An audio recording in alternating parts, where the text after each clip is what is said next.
Madrid, les amis, revient qu'à un point du FC Barcelone avec un match en moins. Le destin est entre nos mains, ça fait plaisir après bien sûr cette magnifique victoire 2-0 contre Retafe à domicile dans ce petit derby de Madrid. Un match qui a été maîtrisé globalement de part et d'autre par le Real Madrid en défense comme en attaque. On a été meilleur tactiquement et techniquement, même si physiquement on a vu quand même que surtout en deuxième mi-temps on commençait à pêcher un petit peu et on commençait un peu à reculer et trouver un peu moins de facilité, de solution, tout ça. Mais globalement le Real aujourd'hui a été largement meilleur contre une équipe comme d'habitude qui a joué des coudes, qui a été en train de mettre des coups, qui ont été des véritables bouchers avec presque 30 fautes dans le match. Mais le Real a tenu bon, le Real a su trouver ses bonnes périodes, a su marquer avec aujourd'hui un Kylian Mbappé. Alors par contre, je vous arrête tout de suite. Je vais pas vous dire qu'il a été excellent et je vais pas non plus vous dire qu'il a été bon. Kylian Mbappé, par rapport à ce qu'on attend de lui, il a été correct. Il a eu une attitude dans les courses, dans les gestes, dans l'activité, dans la volonté d'être, comment on appelle ça, d'être servi, dans la volonté d'être en tout cas présent dans les actions, qui était mieux que d'habitude. Il s'est beaucoup moins caché, que ce soit dans l'axe ou à gauche notamment, là où il était le plus souvent présent. Par contre, je suis désolé de vous dire, mais un joueur comme ça, qui croque autant, c'est interdit. Si vous commencez, écoutez-moi bien, je vais être cru, à le sucer parce qu'il a marqué un beau but aujourd'hui sur une magnifique passe de Bellingham, comme on reverra un peu après, c'est n'importe quoi. C'est oublier les 10 occasions ou plus qu'il a ratées aujourd'hui. À un moment donné, il faut être exigeant les mecs. On a Kylian Mbappé, qui est censé être un des plus grands joueurs de la planète aujourd'hui, pas un joueur de district. Un mec qui en plante un beau, mais qui me rate 10 occasions derrière, qui empêche le match d'être tué pour de bon, qui offre des opportunités à Retafe de revenir potentiellement dans le match, c'est pas normal. Un mec qui ne réussit pas un dribble, il est plus souvent tombé qu'il a fait de dribble, qui rate un peu ses passes, à part une passe lobée pour Brahim, et en plus qui fait pas de centre et pas de différence dans le jeu. Même si on l'attend pas dans le jeu, à chaque fois qu'il essaye, il se passe rien. Donc moi, un mec qui marque un beau but, c'est bien, mais qui en marque pas beaucoup d'air, voire pas, ça m'intéresse pas. Et tu vois, c'est un petit peu dommage parce que on sent qu'il y a du mieux, on sent qu'il y a de l'envie, qu'il y a de la volonté. Là, tu vois, il te fait un appel sur la magnifique passe de Bellingham, il est pas hors jeu, il prend le temps de bien se positionner en voyant toute la ligne devant lui parce qu'il est positionné à l'extrême gauche du terrain, il voit tout ce qui se passe, donc il est magnifique dans l'appel, il passe devant le défenseur sur le contrôle pour effacer celui-là et l'autre il est trop tard hors de position pour intervenir, frappe chirurgicale, poteau rentrant. C'est ça qu'on te demande, c'est pas de faire le playmaker, on te demande même pas de faire le dribbleur, on te demande juste de courir, de pas être hors jeu et de tirer. C'est tout ce que tu sais faire et fais-le bien. Parce que là il la met super bien poteau rentrant et derrière il te fait un appel comme un vrai avant-centre. Il dribble le gardien. Putain, mais il avait. Et encore que le pire, c'est qu'il avait même pas besoin de le dribbler. Il avait tout le champ avant pour tirer au pire. Et ça montre, les amis, un manque de confiance. Un mec qui est pas capable de tirer d'ici, qui a besoin de dribbler le gardien pour se rassurer la cage vide, c'est pas normal. Et en plus, il la rate en la croisant. Parce qu'il la pousse trop loin, parce qu'il a aucune technique. Et c'est ça le problème. C'est que tu fais des choses bonnes avec le but marqué, mais derrière, tout ce qu'il fait, ça rate. Là, il a tout le temps de contrôler, il a tout le temps de faire un appel, ou simplement un appui de plus, au pire pour servir le joueur qui est à côté, mais il rate encore. C'est pas normal. Et en attendant, et c'est là aussi, ça va être mon petit coup de gueule de début de vidéo, Hendrick, et je vais le dire clairement, pour moi, Ancelotti, avec tout le respect que je lui dois, c'est un porc, à mon sens, c'est un porc. Et j'ai pas d'autre définition que ça. Et désolé pour vous, c'est vulgaire ou pas, j'en ai rien à faire. Pour moi, quand t'as un banc qui est présent avec des jeunes qui se tuent à l'entraînement, qui font des rentrées qui sont quand même intéressantes, que t'as un attaquant de pointe qui est pas capable de mettre un pied devant l'autre et de marquer plus d'un but sur 10 occasions comme un joueur de district, qui apporte rien, ou t'en as d'autres peut-être qui sont fatigués, ou d'autres à côté qui ont besoin de souffler, à 2-0 il rentre pas, Hendrick. Un attaquant, il rentre pas. Non mais je suis désolé, à un moment donné, faut aller se faire foutre, je suis désolé. À un moment donné, faut dire les termes. Pour quand tu vois, à la mi-temps, il a fait sortir Jude Bellingham. Il était pas blessé, hein. Apparemment il a pris un petit coup, il était un peu étourdi après avoir heurté le gardien. Donc il a été sorti par précaution, mais à la limite, tant mieux. Parce que vu les bouchées qu'on a en face, il a marqué un but et il a fait une passe D. Pour moi c'est l'homme du match, Jude Bellingham aujourd'hui, en ayant joué seulement une mi-temps. Et heureusement qu'il sort, parce qu'après mercredi, on joue contre Bilbao, et on a une grosse semaine avec Gérone. Mais globalement, tu vois, aujourd'hui, la compo du Real, elle était quand même pas mal. Elle était pas mal. Franchement, quand t'as Brahim, Mbappé, Rodrigo qui ont fait que permuter tout le match, que t'as Ceballos en numéro 6, on en reparlera un peu après, mais qui était comme dans un fauteuil aujourd'hui parce qu'il n'y avait pas besoin de beaucoup défendre, beaucoup de ballons récupérés. Du coup, quand ton équipe elle a la balle et que t'as Ceballos, ben, en tant que premier relanceur et plaque tournante, c'est pas mal. Bellingham à gauche, va forcément au milieu. Lui, il pouvait se projeter autant dans l'axe du terrain qu'à gauche. En tout cas, il était parfaitement installé pour réguler le jeu aussi du Real Madrid, autant que pour attaquer et finir les actions. Valverde, bon, bah, comme d'hab, il retrouve sa place au milieu de terrain, il était actif, il était impactant. Et après, bon, aujourd'hui, la défense, franchement, à part Vasquez qui s'est fait quand même pas mal déborder au bout d'un moment, sur en deuxième mi-temps de son côté, Garcia, il a été quand même très bon, surtout offensivement aujourd'hui. Fran Garcia, il a été vraiment bon, il a failli marquer un sacré but de l'extérieur du gauche au passage.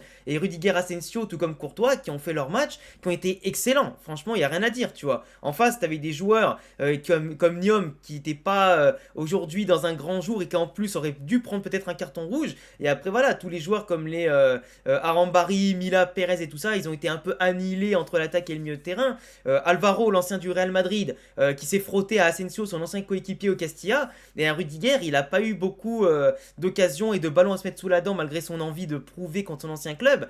Mais c'est vrai que le Retafe aujourd'hui, c'était quand même positionné en 4-4-2 ou 5-4-1 suivant les phases de jeu. Et donc ils essaient de fermer à mort, de faire un maximum de fautes. Ils avaient quand même un pressing avec seulement les joueurs offensifs et du milieu de terrain, parce que la défense en général restait quand même vachement basse, tout en veillant au grain bien sûr sur les longs ballons, la profondeur qu'on pouvait toucher. Mais ça les empêchait pas avec leur pression de nous récupérer des ballons, de faire des centres qui pouvaient être dangereux avec les petits gabarits qu'on a derrière notamment, surtout sur les côtés. Donc ça aurait pu nous porter préjudice. Mais comme je disais, ils achetaient tellement le jeu qu'au final, ils avaient rarement le ballon, sauf sur après des transitions où ils balançaient, ils n'avaient pas le choix.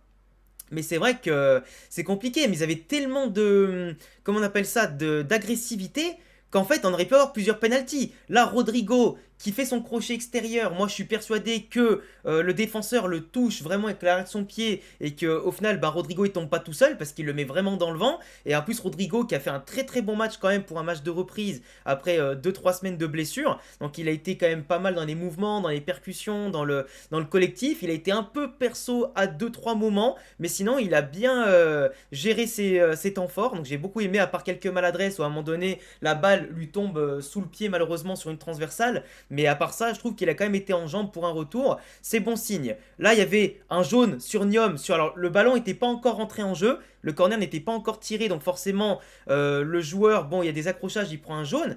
Mais bon, honnêtement, là, si le ballon il était en train d'être joué, il y avait pénalty aussi, tu vois. Et pour moi, Niom, il a fait beaucoup de fautes. Il aurait dû prendre un rouge aujourd'hui. Surtout que juste après, 15 minutes après, 15 minutes après le screen d'avant, bah, il y a rouge. Enfin, pour moi, il aurait dû avoir deuxième carton jaune et du coup une sorte de double peine. Mais l'arbitre n'a pas voulu aller jusque-là parce que normalement, je crois que c'est plus donné dans ce sens-là.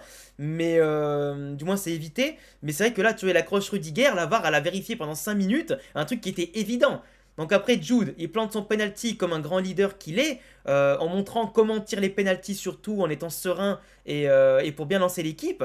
Mais globalement, avant ce 1-0, l'équipe n'était pas non plus au top. On n'était pas inspiré. Je trouve que ça manquait quand même de créativité dans les 20-30 derniers mètres. Il a fallu attendre des frappes de Vasquez, des frappes de Valverde ou un peu de loin pour tenter quelque chose et faire ressortir Retafe qui était quand même positionné très bas.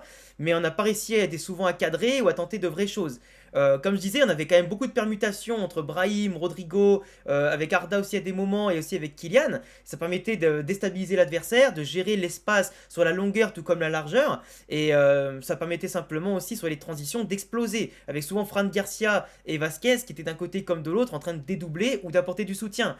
Comme je disais, Ceballos ici, il était comme dans un fauteuil, tu vois. Il était là, un peu plus bas. D'habitude, c'est Valverde qu'on aurait vu un peu plus bas, mais ici, en sachant que tu as la possession et que l'équipe adverse n'était pas la meilleure attaque de la Liga, c'est même la pire attaque de Liga, globalement, tu étais plus ou moins tranquille. Tu savais que c'était pas eux qui allaient te mettre le plus de rythme, mais tu vois, au départ de Kroos et au départ de certains joueurs, ou simplement quand Bellingham est sorti à la mi-temps, tu manques de cette créativité, de cette verticalité dans la passe, et en l'absence de Camavinga aussi ou Tchouaméni, donc avoir un Ceballos qui est capable de faire ces passes-là sur Fran Garcia qui déborde et qui va la mettre un peu trop forte pour Kylian, ça a été intercepté par le gardien, pour moi ça offre quand même des schémas de jeu intéressants. Après, Ceballos, tu le mets pas en 6 contre le Barça ou Liverpool, là où il y a plus de pressing, besoin de récupérer, d'être costaud, tu vois. Mais en attendant, dans les équipes où les matchs, tu les maîtrises, pour moi, dans la rotation, il peut être un très très bon élément. Après, je reviens vite fait sur Mbappé. Oui, il a marqué un but, oui, il a croqué au moins 7-8 occasions de manière aberrante, mais après, dans les crochets, comme on l'a vu là, c'est très compliqué. Le problème, c'est que tu le trouves dans l'espace. Là, il est encore hors jeu. Là, il essaie de dribbler encore, ça passe pas. Même des 1 contre 1, il n'y arrive pas. Il y a des fois, il te fait une petite balle lobée là pour Brahim qui a je ne sais fait quoi, qui a croqué comme un sale devant le gardien, ou le pire de la remettre en retrait ou d'allumer le gardien. Mais sinon, tu as à part une inspiration ou deux dans le match, le reste c'est le zéro. Et c'est ça le problème, c'est que tu peux pas te contenter de ça. Quand à côté, par exemple, je trouve qu'il a été intéressant Kylian parce qu'il a beaucoup combiné avec Fran Garcia. Là où souvent Vinicius laisse de côté Fran Garcia, mais là Mbappé était souvent avec lui. Donc j'ai trouvé ça plutôt bien qu'il se montre disponible pour la donner en retrait ou devant. À chaque fois, il montre avec le doigt là où est-ce qu'il la veut, dans l'espace où il part. Donc au moins, on voit qu'il y a de l'envie. C'est pas mal. Mais Fran Garcia aujourd'hui, très bon. Peut s'améliorer défensivement, mais devant c'est très top. Qui c'est que j'ai pas fait encore? Raúl Asensio. En défense, là, il avait intercepté la balle magnifique sur l'attaquant. Il a montré encore une fois que c'était un patron. En plus, au Bernabeu titulaire, c'est magnifique. Franchement, ce qu'il fait, après là, il la relance juste ici, ultra proprement. Donc franchement, dans l'engagement, l'envie, c'est un pur madridista pur jus, et ça fait plaisir. Il y a quand même eu des moments où Rudiger s'était un peu endormi et on a pris quand même un poteau et une barre. Donc globalement, on a un peu de chance dans notre petit malheur d'efficacité, mais finalement, ça montre aussi une leçon comme quoi il faut tuer les matchs, parce que là, on leur donne de l'espoir, et ça aurait été une catastrophe industrielle de ne pas profiter de la défaite d'hier du Barça. Valverde qui déclenche une bombasso de l'extérieur de la surface, on aimerait qu'il tire beaucoup plus souvent. Là, dommage, parce qu'il la prend trop écrasée, sinon pour moi, elle est vraiment au fond, si le gardien, tu vois, n'a pas ce réflexe-là de la sortir, vu qu'elle était un peu écrasée. Mais ça manque un petit peu d'intensité à partir de la deuxième mi-temps pour le Real. Mais après, quand t'as Arda, Modric, Ceballos qui rentrent, c'est du Real football. Jeu en triangle, des mouvements, des perturbations adverses. Ça joue entre les lignes, ça se déplace, ça relance, ça joue. C'est magnifique. Après, tu peux pas avoir ce trio-là contre les grosses équipes, malheureusement. C'est trop déstabilisant, autant pour eux que pour toi-même, tu vois. Pour l'équilibre défensif et offensif. Enfin bref. Pour moi, l'homme du match, sans contestation possible, c'est Jude Bellingham. Celui qui me dit qu'il est Mbappé parce qu'il a mis un beau but, je ne vous comprends pas, sachez-le. Mais sinon, Raúl Asensio, très bon match. Ceballos, très bon match. Valverde, très bon match. Brahim, pas aussi bon que d'habitude, même s'il a été intéressant dans les mouvements, mais pas aussi percutant, pas aussi inspiré que d'habitude. Rodrigo, il revient, donc il y avait franchement un peu des lacunes. Mais sinon, si je devais mettre les notes, Courtois, un 10, du coup, vu qu'il n'a pas pris de but, il a été bon quand il le fallait. Fran Garcia, un bon 7 aujourd'hui. Rudiger, un bon 7-6. Raúl Asensio, je vais lui mettre 8-9 parce qu'il était vraiment très bon. Vasquez, un peu trop passé sur le côté, donc 6. Bellingham, il a joué qu'une mi-temps, mais il a fait la diff comme un patron, donc ça va être un 9. Ceballos, au moins 8. Valverde, 7-8. Brahim, je pense, un 6. Rodrigo, pareil, je pense. Et Kylian, au moins pour son but, je lui mets un 6,5. Mais je peux pas lui mettre plus parce qu'il rate beaucoup trop, quoi. Et c'est pas possible. Dans un match où on aurait été en traquenard, ça aurait été trop compliqué et je pense qu'on pourrait pas lui pardonner, tu vois. Là, il y a du mieux, j'applaudis à moitié, mais j'applaudis pas encore entièrement. Voilà. Donc en tout cas, sachez que je ne suis pas un hater de Kylian Mbappé, juste je suis juste avec lui, comme si j'étais juste avec d'autres joueurs. À un moment donné, t'es le plus gros salaire du club, t'es le plus gros, entre guillemets, transfert via la prime à la signature, pas le transfert tout court, mais juste à la prime à la signature. Il y a des attentes, t'es pas un joueur de district. T'as 10 occasions, j'en veux 8 au fond. J'en veux pas une au fond et 9 catastrophiques. Et peu importe le match en fait. Enfin bref, je pense que ce but va lui faire du bien. Mais maintenant, il faut qu'il s'améliore davantage pour la suite. Et le Real Madrid maintenant doit continuer d'engranger la confiance, profiter de la faiblesse du Barça du moment, en espérant pourquoi pas qu'il perde encore des points, et nous faire nos devoirs avec les retours des absents petit à petit, et qu'on aille en tout cas remporter cette Liga au point, et que on se mette plutôt bien. Voilà, en tout cas, merci à tous pour votre attention. Abonnez-vous, cochez la cloche, le petit pouce bleu, et à bientôt les amis pour d'autres vidéos. Ciao les refs!